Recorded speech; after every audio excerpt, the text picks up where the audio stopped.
जगद्गुरू तुकोबारायांची तपोभूमी फुटत असताना हरिभक्तपरायण वारकरी मंडळी असतात तिथल्या परिसरातल्या गप बसावं किंवा ज्यांना ज्यांना विषय माहीत आहे त्यांनी कीर्तनात मांडू नये, हे कशाचं प्रतीक आहे?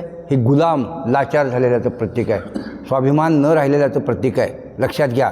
आणि यांचा स्वाभिमान जर पैशावरती ह्यांचा विकला गेलेला असेल तर मला वाटते सत्व अजून या महाराष्ट्रात आहे आणि सर्वसामान्य आपल्या निष्ठावंतांच्यामध्ये सत्व आहे, ते जागवायचं आहे आपल्याला. आणि या शासनाला दिशा द्यायची आहे. त्याच्या कर्तव्यच्युत झालेला आहे ना, या कर्तव्यच्युत झालेल्या शासनाला आपण तुझं कर्तव्य काय आहे, वास्तविक हे आद्य कर्तव्य शासनाचंच आहे. मला सांगा, वृक्षवल्ली आम्हा सोयरे वंचरे हे कुणाचं वचन आहे? तुकोबारायांचं. ते कुणी घेतलेलं आहे आपल्या लोगोमध्ये?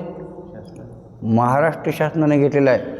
लोगोमध्ये जर वन खात्याच्या महाराष्ट्र शासन हे ब्रिज मिरवत असेल तर त्या शासनाची आद्य कर्तव्य नाही की ती भूमी पहिली वृक्षवल्लीनं संपन्न करा किंवा वन खात्यात घ्या.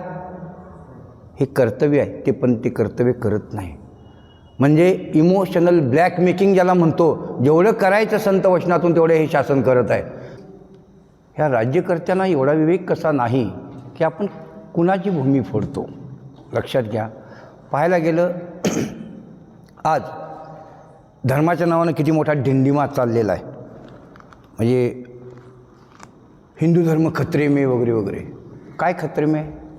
पण लोकांना भयाच्या छत्रछायेखाली आणून सगळीकडे जो चाललेला आहे कोलाहल, काय प्रयोजन आहे याचं?